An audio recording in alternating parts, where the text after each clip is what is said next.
good point in the song, and it just kind of went low for me. So, you don't plan those things. How are you? I'm great. How are you? How are you doing? I am really good. I have the most pressing thing to talk about first. Let's go.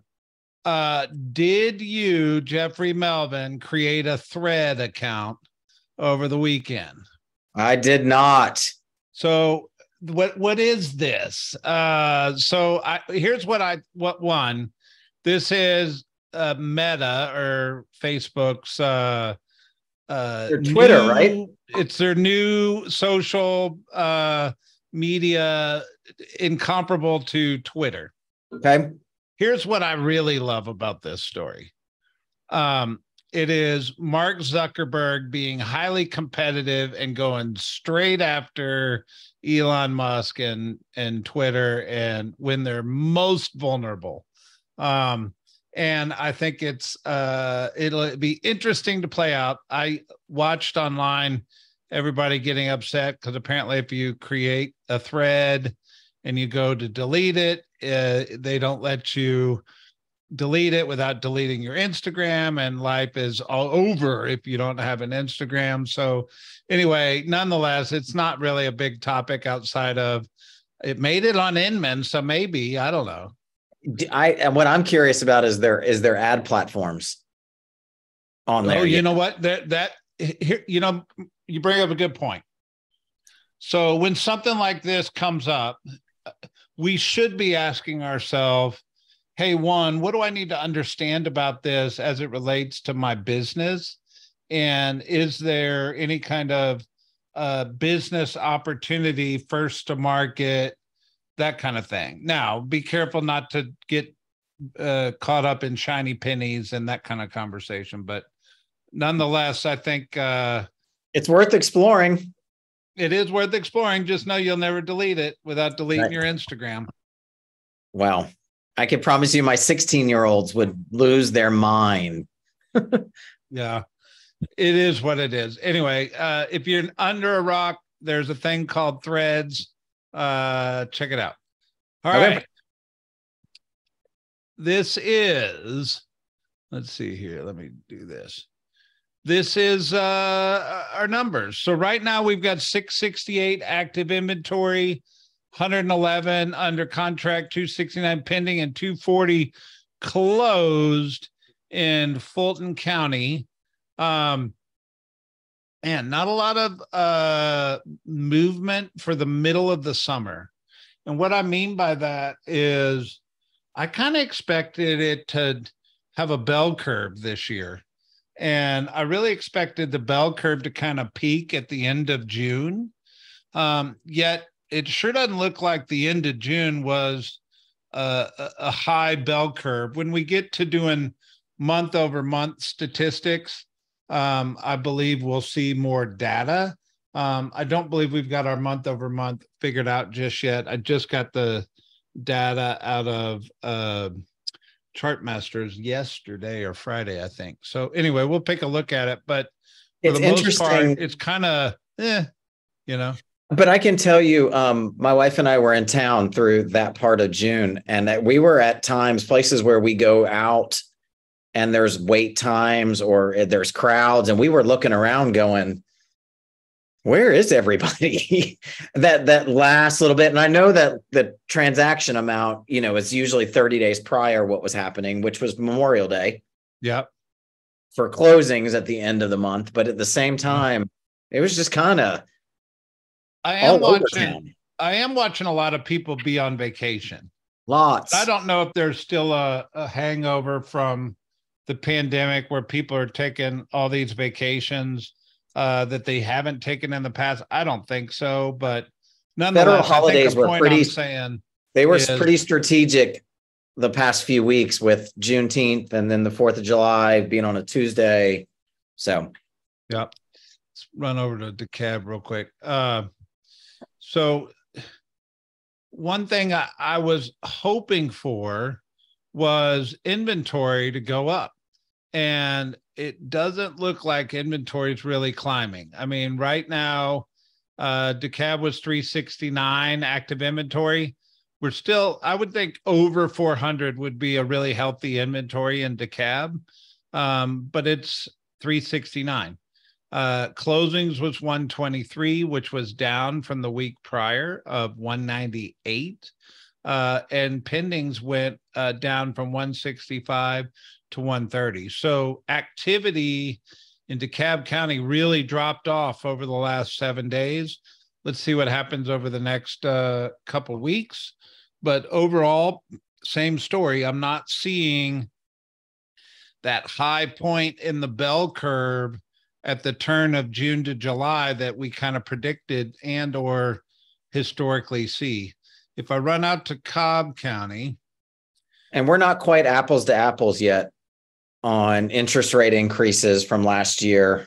I mean, the big hit was end of June 2022. So it's interesting to kind of start moving into a season where we can compare a little bit.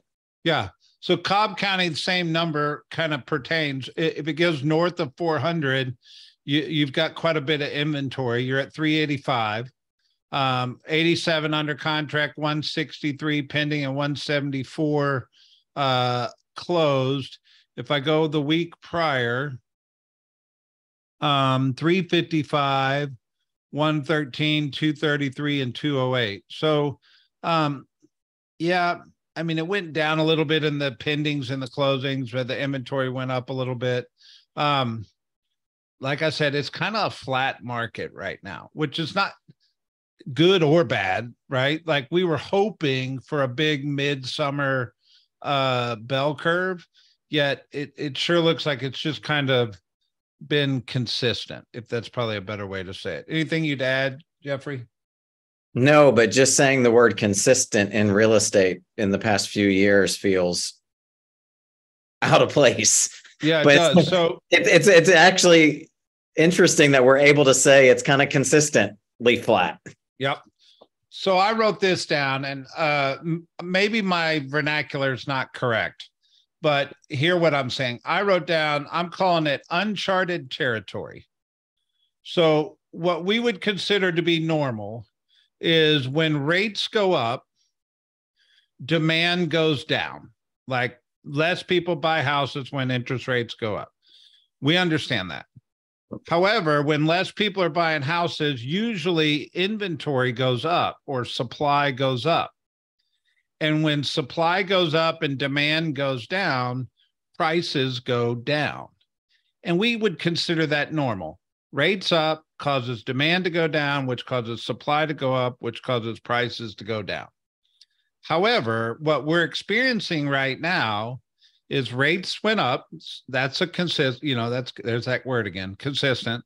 And demand went down, which is consistent with both markets. However, here's where it differs. Supply actually went down.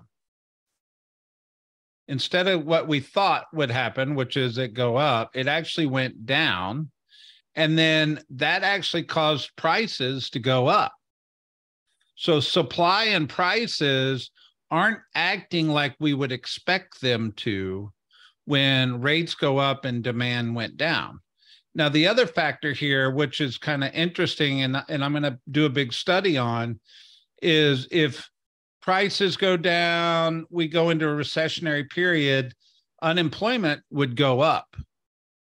Okay. However, unemployment was staying really low. Now, I do think it's gone up a little bit, and I don't have that number right here, but I will say it's way below 5%, 6%, which is kind of considered acceptable unemployment if there's such a thing.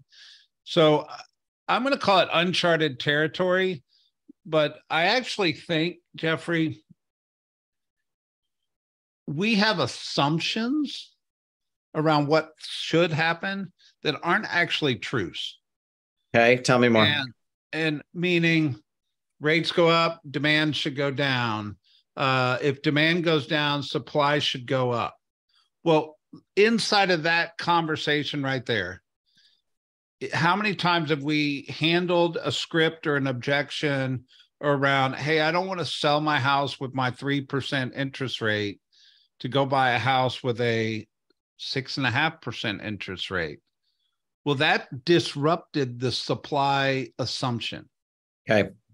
Does that make sense? That makes sense. Now, new construction, which we're going to get to, builders disrupted the supply assumption as well. So we're in uncharted territory, and it's confusing. It's I was just on a call listening to somebody. They used the word confusion. Media is creating confusion. Therefore, the agents are confused. The consumer's confused. And nobody knows what to pay attention to. So what do I pay attention to? Yeah. I'm an agent on this call and I'm spending my Monday afternoon. What do I focus on? What do I dive into, look at? Yeah. That's, I think, the $1 million question. Yeah. So you quit predicting. Okay. And you focus on circumstance. So if somebody is trying to predict when interest rates are going to go back to 5%, we all like that prediction, yet the reality is it's a crystal ball and you can't really predict it. If we're predicting if prices are going to go up or prices are going to go down, we really can't predict that in the long run. You need to focus on the circumstance now, right? I'm actually putting a presentation together right now on all the D words of why people buy and sell real estate, right? And how many D words do you think there are? Death, divorce. I'm going to say 27. Oh, we lost. Oh, are you muted, Brett? Oh, no, you're just counting quietly. I found 16 D words. Okay. Why people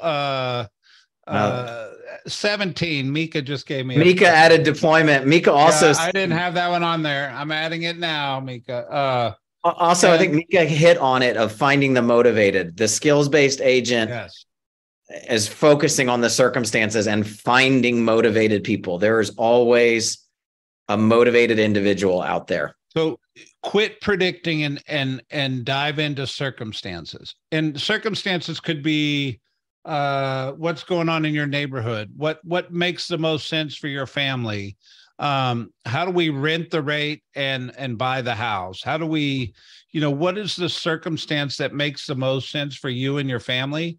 Mark King was talking on our national call today, and he said, I don't know too many people that propose to their significant other and get married and then look at their new spouse and go, sorry, we can't buy a house right now because I don't want to pay a 7% interest rate. Like that spouse is going to go, nope, you're buying me a new house, please. Right.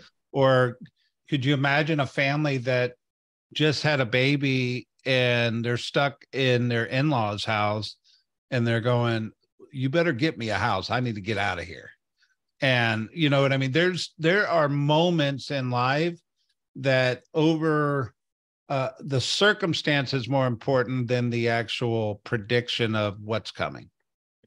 I think that also applies to our businesses. I've heard a lot of agents talking about if everything I have in my pipeline closes, and that's predicting also in terms of your business. We could take it a whole different direction of setting goals and following up on our goals. But I mean, gosh, if everything in our pipelines close, yeah, it'd be a phenomenal 2023. But the reality is if that's all we're planning on and looking for, it's not going to happen. You got to look at the circumstances and go find those motivated people like Mika's mentioned.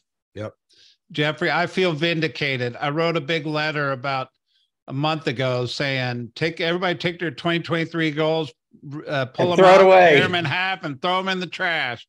And then my wife was like, look, Brett, story. My wife said, look, Brett told me to do it. Yeah, right. Here's the truth. Play a game you can win. Okay. If you set goals last October for 2023 and you had an expectation of what the year was supposed to be, and it absolutely didn't turn out to be that for you, you got a clean slate that happened July 1st. Let's play the second half of 2023. You can benchmark the second half of 2022 and let's go. You can win that game.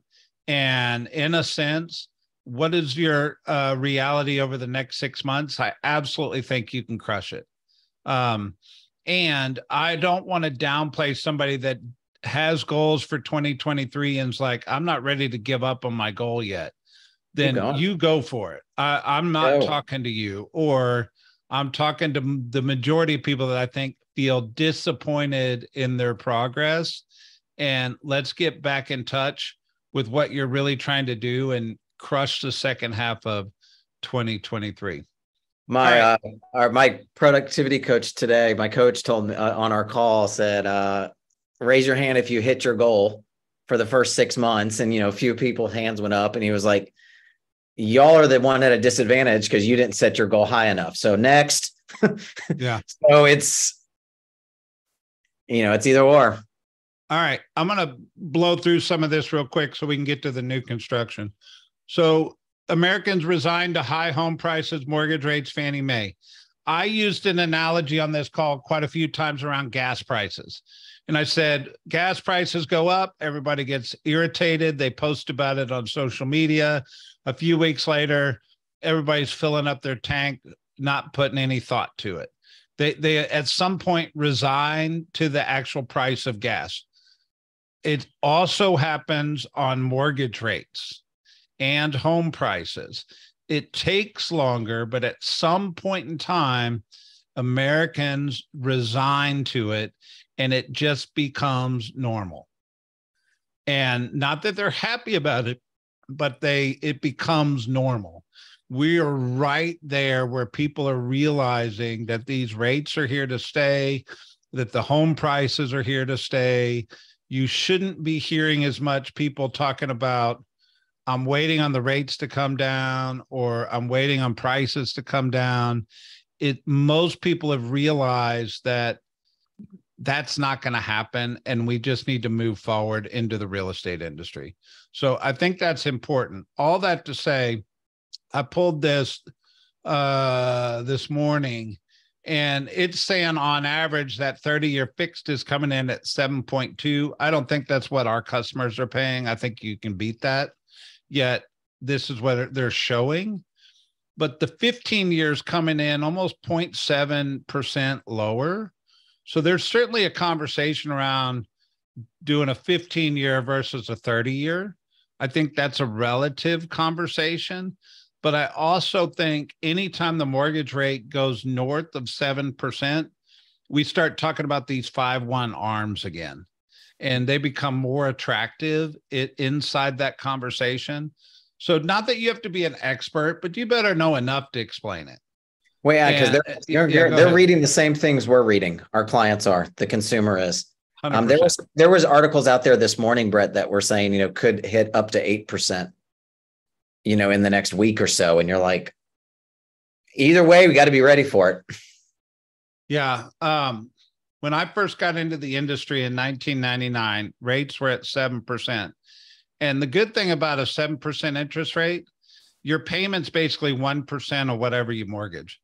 So if you're mortgaging $300,000, you got a $3,000 a month payment, right? So it was pretty interesting that way. However, that included taxes and insurance, and I'm sure all that's gone up too these days. So it doesn't work the same today. But the truth of this is, what's normal? There is no such thing. It's circumstantial, right? They do say they're coming down. Hold your breath if you choose. The other thing is, this article came in over the weekend, says, why isn't the housing market behaving the way it's supposed to? Back to my previous conversation, I think what's interesting is nobody's freaking out if the Fed raises the interest rate anymore. And the reason being is because it actually doesn't translate to a lot of change. It changes the treasury notes. It changes your interest rate on your credit card, but it really doesn't translate down to mortgage rates. If the Fed does another bump, which some people are predicting they won't, some people are predicting they are, it doesn't matter.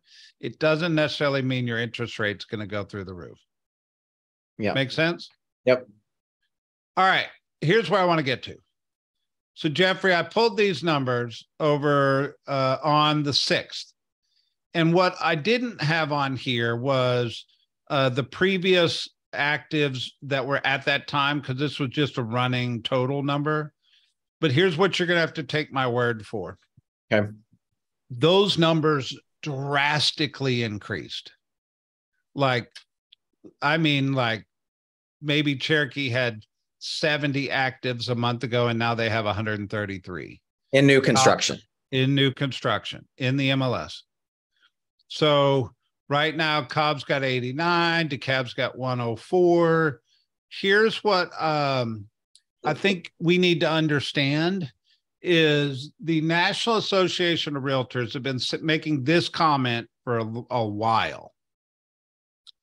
The supply issues in America have a lot to do with a decade of builders not building in inventory. And builders went through this whole supply chain issue, figuring out their margins, all this stuff. I think the builders have heard the National Association of Realtors and are doubling down on new construction. And one of the reasons I think this active number has jumped is because how long does it take to build a house these days? 6 months? 6-8 months. Most of these were started at the beginning of the year, and they're just now coming on. So the interesting thing is, if I have a buyer in one of these counties, the new construction, there's probably a third, if not more, new inventory for them to go look at right now that wasn't there 30 days ago. And isn't only 55 and up. And isn't only 55 and up, right? Yeah. Here's the other interesting thing. Let me get this over here. All right. So Cherokee County, the median price per square foot on the market is $255. Their median price they sold last month was $249, $6 apart. Look at DeKalb though. Yep. Well, hang on DeKalb for a second. Cobb is $248 or $249, and they sold at $231.40. So that's almost a $17 per square foot difference. So here's what I want to say before I get into any other specifics. The builders are negotiating prices. Don't let them tell you they're not. They are selling for less per square foot than what they have it on the market for. I can show it to you in writing almost every county here. There's a couple exceptions. Bartow is higher in what they've sold for what they were listed on. And then sense. Clayton was higher, but Fayette, that doesn't count. There's not enough units to make a difference. But some of these you need to be a little careful with, because I think DeKalb County is some teardowns and some new construction and some custom high-end stuff. So if you're selling at $280 a foot, it's going to vary more based on customization of features than just your Cobb County that pretty much is, I'm not going to say they're all the same, but they're more standardized than a custom luxury home market. If that makes $239 a square foot. Where are you getting that? It's just, where'd you see that? The median for Cobb County. Yeah, 231. 231. It's just, that's wow. But there's no comment other than wow. But here's the other thing. I pick up a buyer today that wants new construction. I'm going to sit down with this sheet and go, hey, how much square footage you want? Let me show you the difference in what you're going to pay per square foot by county. And I'm going to educate them around new construction. And we're going to go out with more informed instead of just blindly looking at new construction. Yep. Does that make sense? That's great. All right. This is very helpful. All that to say, builders hiring ramps up while real estate brokers keep pace. This tells me, Jeffrey, that the builders are doubling down on the future. And I believe new construction is going to be a big thing going forward because they can save our inventory problems. Now, we all know new construction isn't the close to the city center part of the world yet. It also, and the other thing about new construction that I think is interesting is they're not building affordable under 500 houses very much. There are some, but most builders are building that move up price point that they can get a good profit margin on. I don't have data to back that up. That's an assumption, but there's some problems with this comment, but I do believe new construction is going to be a big thing going forward. Any other, there was one article in the Atlanta Business Chronicle that says home building starts to pick back up as buyers adjust to new pricing norms in tight market. All of a sudden, home building is a big headline right now. Should be. We need them. All right. Last article. Gen Z. Are you Gen Z, Jeffrey? Oh, I'm tail end of Gen X, but I'll claim Gen Z. What is Gen Z? What's that, 1982? I don't know. Young? Is after millennial? Yeah, Matt Pitt's age. Yeah. They want walkable communities, and they even pay extra for it. So I think you're going to see, remember, this was in the commercial real estate section. So more public transportation, more walkable, belt lines, battery parks in Cobb County, West Midtown, Ponce City Market in town, Krog State Market, like that, those type real estate areas are going to be very attractive to Gen Z type buyers. And you can just read these articles if you want. But 1996 to 2010 is what Mark's posting. Actual Gen Z. I'm nowhere near that. I appreciate you thinking. You're welcome. That I was that, but oh, good. So anyway, Jeffrey, you get the last word. What should we listen to? What should we pay attention to? I think those new construction numbers are big. I think, and then Mika's comment of finding the motivated and understanding the circumstances that you were talking about is huge, because you can't play a predictable game. You can't. And at the end of the day, though, working agents work. And it's, as Gary Keller says, it's all tied to the JOB and your relationship with WORK. Yes, sir. I said I was going to give you the last word, but I got one more word.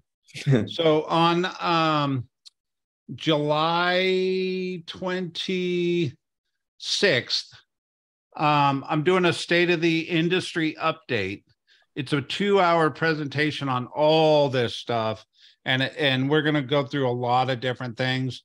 That's the one in town, if you will, inside the perimeter. I think we're at Phipps Plaza, and then we're at the Signature Partners office on Thursday, the 27th, from 12:30 to 2:30. We are driving all these big conversations and going to give you all kinds of handouts and data so you can go out there and translate it to make money. All that to say, you have to register. It's one of the most. It needs to be on everybody's must-do list. Yeah. So in order to register, you go to therealestatestats.com/events. Therealestatestats.com/events. If you missed it last time and you talked to somebody that was there, they would tell you it was probably one of the best 2 hours they spent. Not because of me, but because of the content. Fantastic. The content is that powerful. So I hope to see you guys there. I can't advocate for it enough. All right, Jeffrey, we started and ended on time. Later. Love it. Bye, guys.